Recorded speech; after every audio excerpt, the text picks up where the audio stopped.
que Dios cambie tu corazón en la segunda parte. Porque la reunión pasada vimos la primera parte. Hoy queremos terminar el tema en su segunda parte. Y le comparto el versículo que nos sirvió de base el sábado pasado. Ezequiel capítulo 36, versos 26 y 27. Ezequiel 36, versos 26 y 27.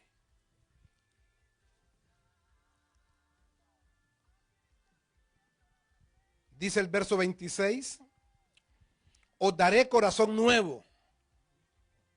O sea, no el mismo corazón que tenemos, un nuevo. Y pondré espíritu nuevo dentro de vosotros. Y quitaré de vuestra carne el corazón de piedra. Y os daré un corazón de carne. Y pondré dentro de vosotros mi espíritu. Y haré que andéis en mis estatutos y guardéis mis preceptos y los pongáis por obra. Por eso hablamos en la reunión pasada de tener un corazón nuevo. Por eso hablamos de cambiar el corazón de carne, poner el corazón de carne y quitar el corazón de piedra. Porque así lo dice la Escritura. Así lo dice el pensamiento de Dios. El corazón de Dios está diciendo, les cambiaré el corazón. Yo no sé de usted, pero yo quiero que Dios me cambie el corazón. Y usted me pregunta, pastor, ¿no está contento con el que tiene? No, no estoy contento. No estoy contento porque quiero tener el corazón que Dios mira para mí. No estoy contento porque quiero tener el corazón de pastor que Dios quiere que yo tenga. No el que yo quiero tener. Quiero tener en mi matrimonio el corazón de marido que Dios quiere que yo tenga. Que seguramente no es el que tengo ahorita. Quiero tener como papá el corazón de padre que Dios quiere que yo tenga. Porque si todos los padres tuviéramos el corazón que Dios quiere que tengamos para nuestros hijos serían dichosos. Serían felices en esta tierra. Si hay muchos hijos que sufren y que su vida se la han amargado en esta sociedad porque no han tenido el papá con el corazón que Dios quería que tuvieran.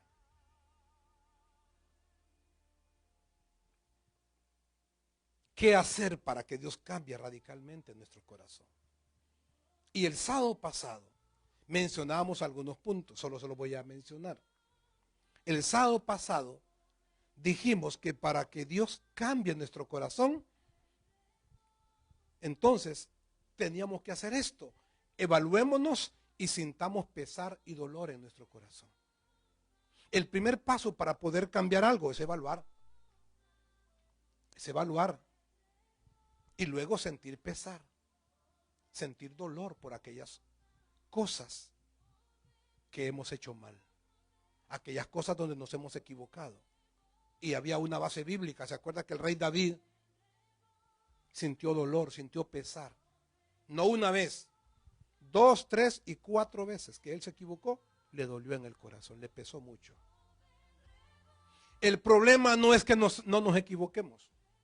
Nos podemos equivocar como cristianos, como madres de familia, como padres. Sí nos podemos equivocar. El problema grave delante de Dios es que no sintamos nada cuando nos equivocamos. Es que no sintamos dolor en el corazón cuando nos equivocamos. Yo soy de los que sufro cuando me equivoco. Me da mucho dolor. Y eso me lleva a tener que reflexionar delante de Dios. ¿Cómo puedo cambiar una actitud, una equivocación? Dijimos también que reconozcamos que tenemos un corazón de piedra. El segundo paso era reconocer que nuestro corazón no es tan blandito como Dios quiere. Y yo me preguntaba por qué la Biblia dice que Dios va a poner un corazón de carne y va a quitar el corazón de piedra. Y yo me pregunto, ¿y es que acaso cuando somos insensibles a los demás no es un corazón de piedra que tenemos? Claro que sí, es un corazón duro. La piedra es dura, el corazón es duro. ¿Acaso cuando una persona peca en algo y vuelve a pecar y vuelve a pecar, su corazón se vuelve de piedra? ¿Por qué? Porque es insensible. Por eso la Biblia dice que Dios quiere quitar el corazón de piedra y ponerme un corazón de carne. Hablamos de que tenemos que entender que no podemos seguir igual. El ser humano en términos generales, no hablo del creyente, el ser humano en términos generales no puede cambiar nunca su vida mientras no reconoce, mientras no entiende que no puede ser igual. Un hombre solo cambia cuando dice, yo no puedo seguir igual. Yo necesito, es que me urge cambiar. Yo necesito cambiar este carácter. Porque este carácter, hombre, no es correcto. No bendice a mi familia, no bendice a los demás. Soy muy enojado. Soy muy impulsivo. Entonces, la persona que no llega a este punto de entender que no puede seguir igual, esa persona no cambia. Y por eso es que uno ve personas que pasan 30, 40, 50, 60 años y su carácter nunca lo cambiaron. Porque nunca llegaron al punto de entender que no podía seguir igual. Hay varias áreas en nuestra vida donde, amados hermanos, no podemos seguir igual. No nos engañemos. No podemos seguir igual. Tenemos que mejorar. ¿Cuál es, pastor? Yo conozco las mías. Cada uno debe conocer cuáles son aquellas áreas que necesita reconocer que no debe continuar igual. Y hablábamos de que tenemos que decidir cambiar de manera radical y no superficial. El otro punto es, tomo la decisión. Como yo no puedo seguir siendo el mismo Manuel, tomo la decisión esta noche de cambiar de manera radical. En otras palabras, no voy a hacer pequeños cambios superficiales. No voy a permitir en mi vida simples brochazos nada más. Cambios así, por encimita. Yo no quiero cambios por encima. Yo quiero una transformación interna de parte de Dios que va a ser radical en la vida mía. Y mencionamos algo bien importante. El sábado pasado dijimos que cuando una persona se encuentra en cierto apuro, en cierta necesidad, en alguna urgencia, entonces hace pequeños cambios. Y cuando aquella situación ya mejoró, vuelve a ser la misma persona de siempre. Solo el cambio que le dimos fueron 3 meses, 6 meses. Porque ya mejoró la situación. Ya no hay problema en el matrimonio. Entonces vuelve a ser el mismo marido, la misma mujer. Pero que no podemos hacer eso. Que los cambios tienen que ser de manera radical. Que cambió esta persona y ese cambio fue para siempre. Nunca más volvió a ser la misma persona.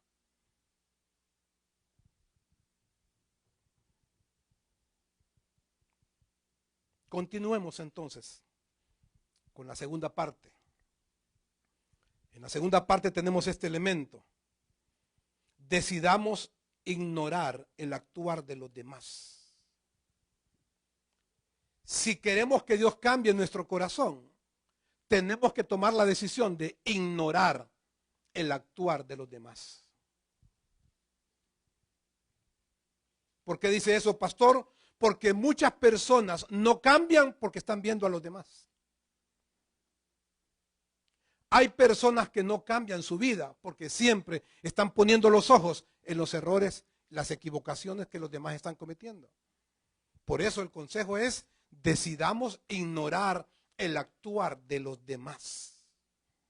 Y para eso le llevo al libro de Mateo, capítulo 7 y el verso 1. Mateo 7, 1 y 2.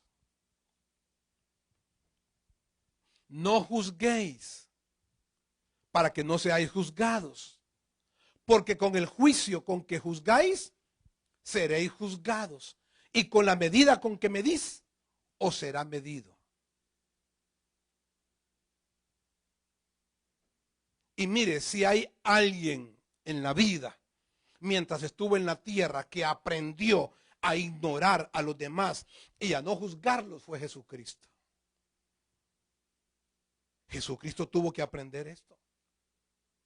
Alguien dirá, no, él ya estaba preparado. No, no lo sabemos. Jesús llega al ministerio público, a la sociedad, para hacer su ministerio cristiano a los 30 años. Él no sabía lo que le iba a pasar.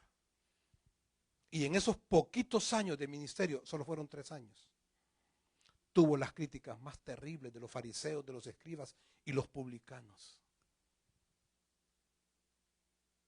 Y él tuvo que aprender a ignorar las críticas de ellos. Y Jesús tuvo que aprender a no juzgar a aquellos que le adversaban. Porque nuestra vida, amados hermanos, no debe estar determinada por el actuar de los demás. Nuestra vida debe estar determinada por la forma en que actuamos nosotros. Siempre, a veces estamos diciendo, es que la gente no quiere cambiar.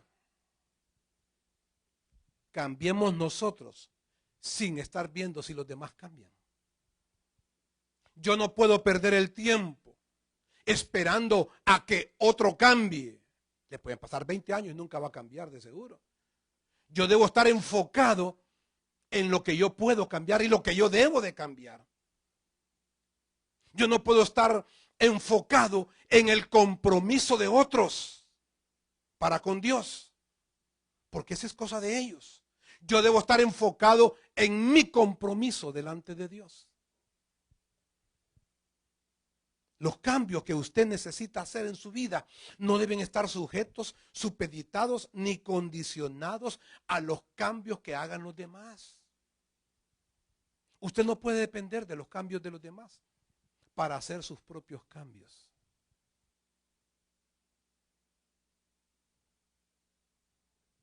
Así que, amados hermanos, no juzguemos ni nos ofendamos porque los demás tienen la libertad de vivir como ellos quieran.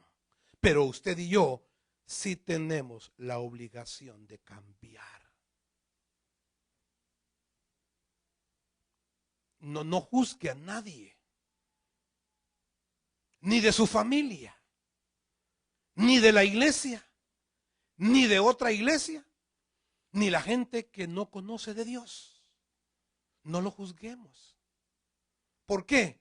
Porque cada persona en esta tierra tiene el derecho de vivir su vida como ellos quieran. Pero usted y yo sí estamos obligados a cambiar. Yo no puedo juzgar a ningún esposo porque él puede vivir como él quiera y hacer lo que él quiera. Lo que sí debo saber es que yo tengo el compromiso de cambiar como esposo. Yo no puedo juzgar a ningún pastor en esta ciudad. ¿Por qué? Porque él puede hacer su ministerio de la manera que él considere. Y él puede desarrollar su vida de la forma que él quiera. Pero yo debo estar comprometido, obligado a cambiar yo.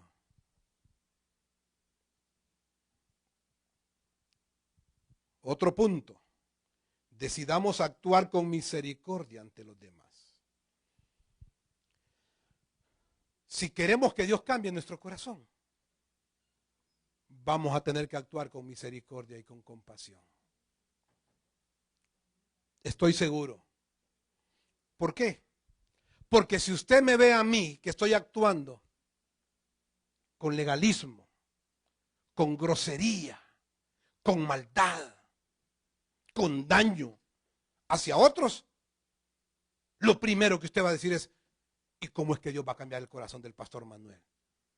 Usted va a decir, yo no creo que lo va a cambiar. Claro que no lo va a cambiar Dios.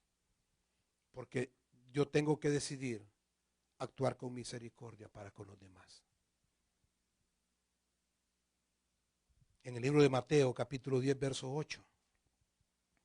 Búsquelo. En ese primer libro del Nuevo Testamento. En En ese evangelio según San Mateo, en el capítulo 10 y el verso 8, se lee: sanad enfermos, limpiad leprosos, resucitad muertos, echad fuera demonios.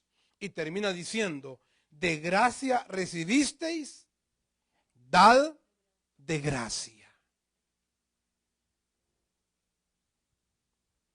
Por pura misericordia hemos recibido de Dios bendiciones, demos por misericordia.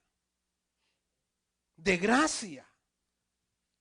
Cuando dice la Escritura, de gracia recibisteis, lo que está diciendo, sin tener méritos. Manuel, sin merecerlo, recibiste. Entonces, dad de gracia también. Recibir la gracia de Dios o de las personas es algo bien fácil para nosotros. La dificultad se presenta cuando somos nosotros los que tenemos que extender esa gracia sobre la vida de los demás.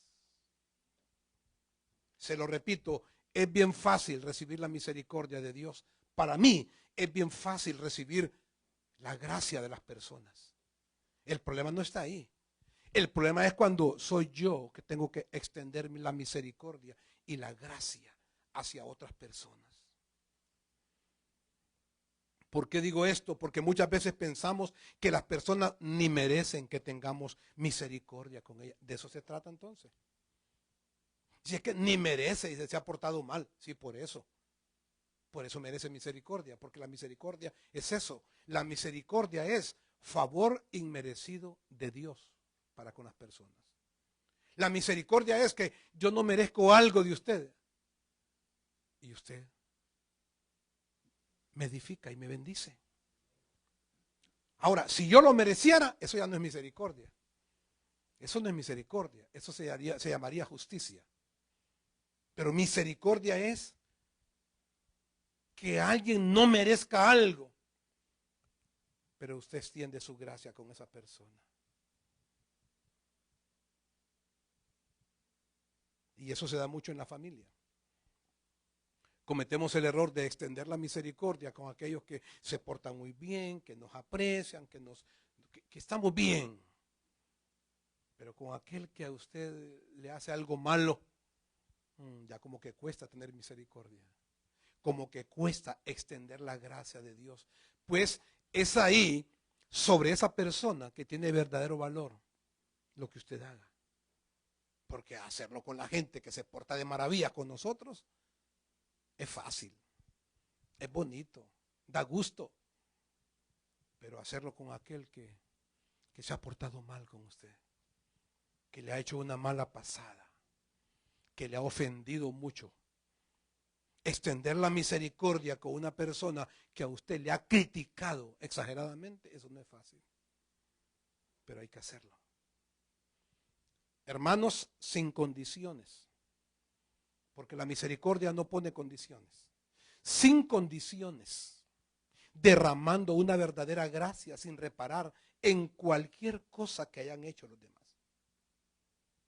Sin poner ninguna condición. No es que yo extiendo la misericordia, pero quiero que usted se porte bien. Yo extiendo la gracia de Dios sobre su vida, pero quiero que usted se comprometa más. No.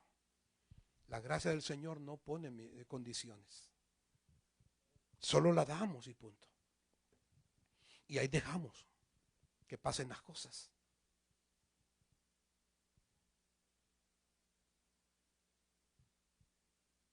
Le repito, derramando una verdadera gracia sin reparar en cualquier cosa que hayan hecho los demás.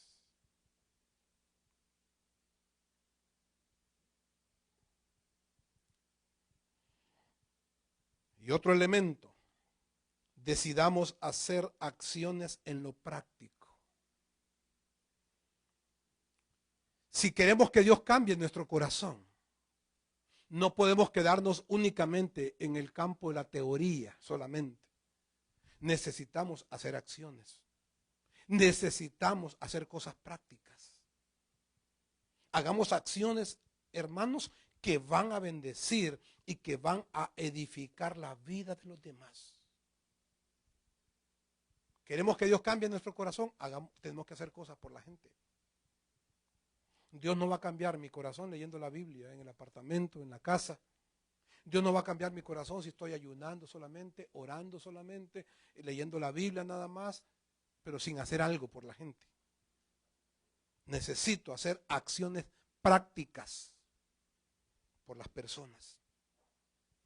Cosas que edifiquen, que bendigan, que ayuden a las personas. ¿Y cuántas cosas no podríamos hacer? ¿Cuántas cosas no podríamos hacer? Un día leí una lista de más de 60 cosas que se pueden hacer por la gente. Más de 60 cosas. Darle un regalito, una llamada telefónica, un mensaje de ánimo, de motivación para que esté enfermo un familiar de ella, darle una palabra. Hay tantas cosas que pudiéramos hacer. Lo peor que nos puede pasar en esta vida, lo peor que nos puede pasar en esta crisis que estamos viviendo, es que nosotros nos metamos solo con nosotros mismos. Lo peor, la forma más pobre de poder conllevar una crisis es pensar únicamente en mi persona y la que está ahí en mi casa. Y como que los demás no existen. Como que el que sufre no existe para mí. El que llora no existe. El que se enferma no existe. El que no tiene condiciones económicas no existe. El que está pasando una situación emocional muy difícil, como que no existe. Siempre que hagamos algo que va a dañar o afectar a los demás, estaremos actuando en contra del propósito de Dios. Por ejemplo, una crítica, una mala actitud, una indiferencia, una ofensa, un daño, nunca tendrá la aprobación de Dios. No lo hagamos. No abramos nuestra boca para maldecir a nadie. Y uno fácilmente puede decir, no, yo no maldigo a nadie. Claro que maldecimos. ¿Sabe cuándo maldecimos? Maldecimos cuando hablamos mal de alguien. Maldecir. Decir mal. Cuando digo algo que no edifica, que no ayuda a la otra persona, yo la estoy maldiciendo. Así que entonces, si mi boca se va a abrir, si la boca suya se va a abrir para hablar de otro, que sea para edificar su vida, que sea para bendecirlo, para proclamar el cuidado de Dios sobre ella y su casa, para declarar cosas hermosas de Dios ocurriendo en su vida.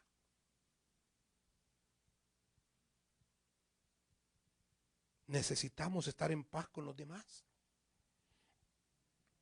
llevarnos bien con otros, interceder a favor de ellos, no criticarlos, no juzgar sus vidas, no juzgar sus decisiones tampoco. Para mí ese es el mejor cristianismo. El verdadero cristianismo es ese, estar en paz con todos. El verdadero cristianismo es llevarse bien con los demás, interceder.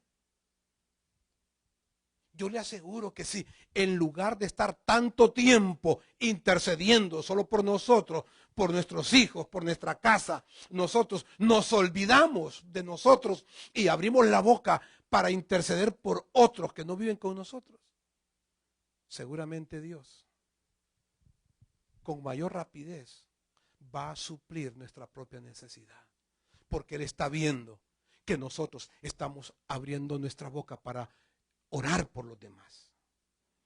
Y eso que le estoy diciendo no es un invento, eso es bíblico. Es bíblico. La Escritura dice que cuando Job estaba con aquella lepra en todo su cuerpo y que había perdido sus hijos, perdió sus bienes, perdió sus casas y estaba a mediodía en su casa, dice la Escritura que no cambió Dios nada en la vida de Job. El milagro de Dios ocurrió cuando dice la Biblia que cuando Job hubo orado por los demás, por sus amigos, entonces Dios le multiplicó el doble de las cosas que tenía. Así lo dice la Biblia. Hasta que Job dejó de estar pensando en sí mismo y empezó a orar por los amigos de él, Dios cambió su situación. Yo creo que hay situaciones que Dios no las cambia en los hogares porque las personas están pensando solo en ellas, solo en su problema económico, solo en que necesitan este dinero para comprar tal cosa. Y está bien que oremos por lo nuestro, pero amados hermanos, hay un momento que hay que abrir la boca para bendecir a los que no están con nosotros. Hay mayor mérito. Hay mayor mérito cuando usted deja de estar orando tanto por usted y empieza a mencionar el nombre y el apellido de otras personas que están necesitando una oración.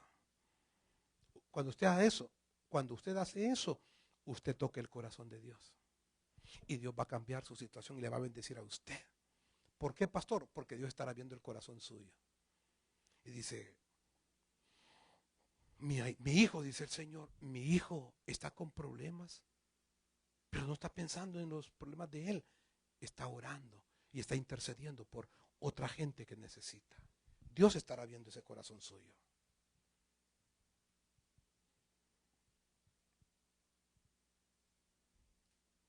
Y el penúltimo punto, decidamos ayunar para que Dios nos ayude a cumplir el propósito. Esto es importante. Una costumbre que se ha perdido demasiado en el pueblo cristiano.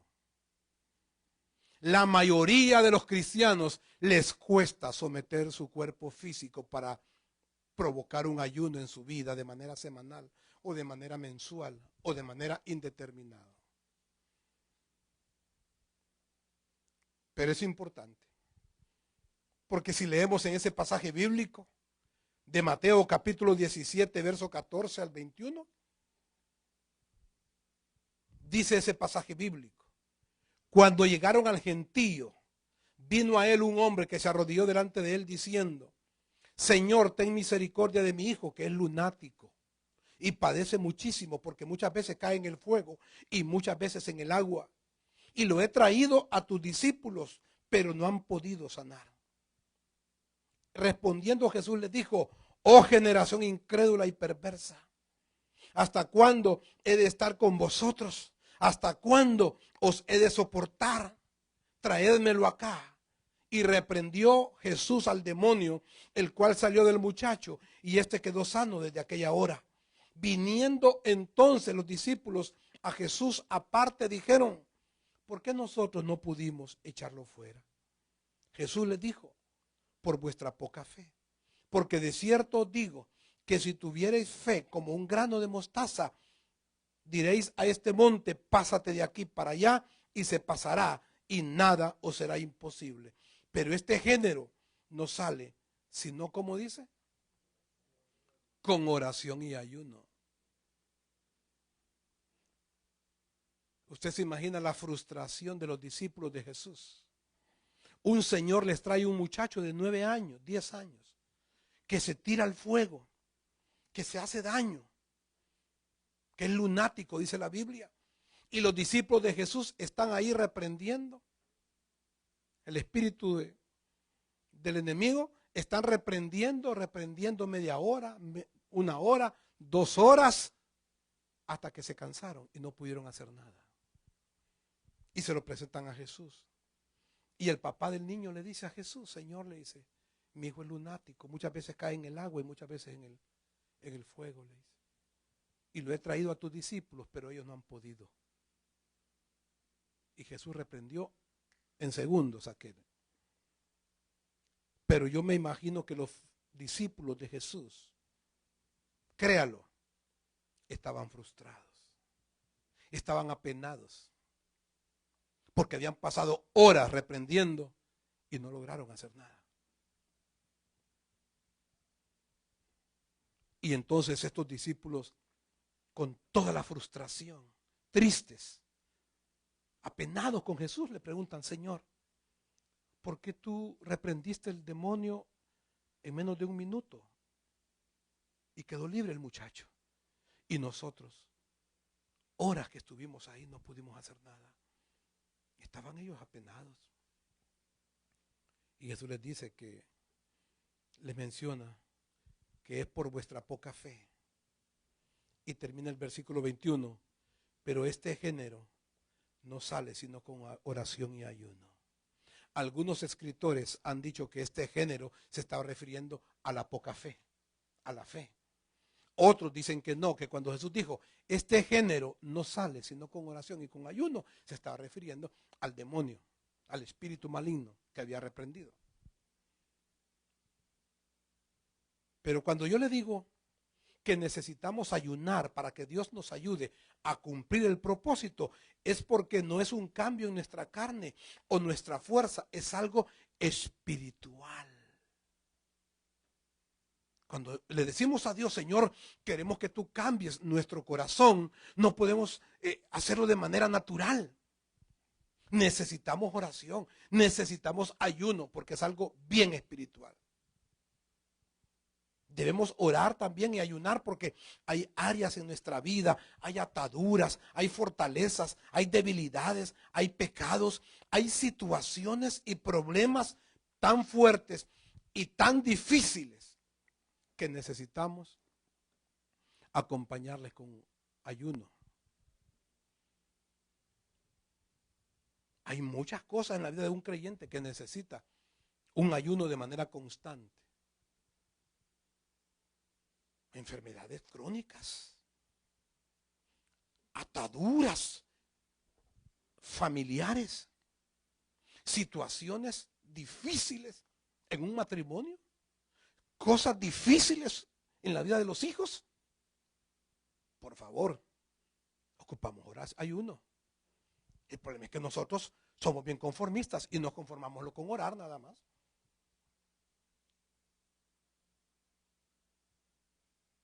Familiares que no conocen a Cristo. Ya han pasado 30, 40, 50, 60 años y nada. Acompáñenle entonces. Su oración tiene que acompañarla a usted con ayuno.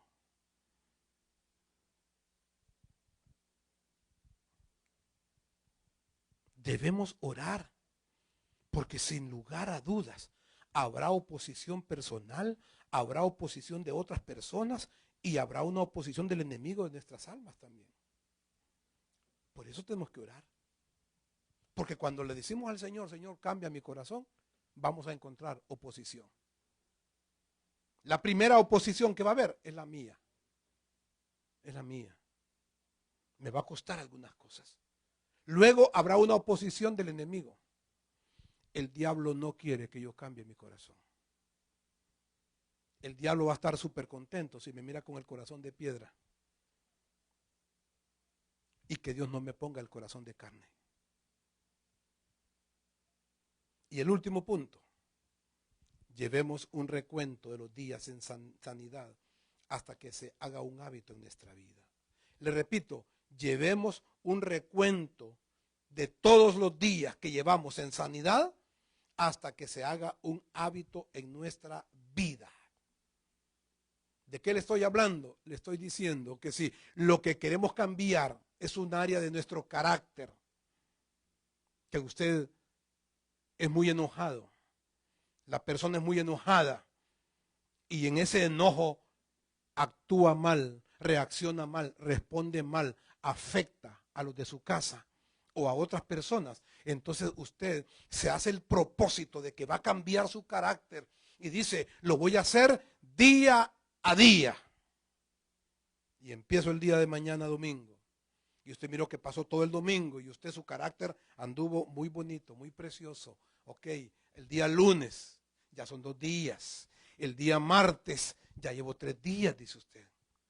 Y usted va haciendo un recuento de los días que usted lleva en sanidad. De los días que usted y yo llevamos venciendo esa área que necesitamos y que queremos cambiar. En otras palabras, debe hacer un hábito en su vida día a día.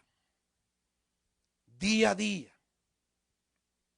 Si el problema de una persona se llama imprudencia, dice, día a día voy a vencer la imprudencia.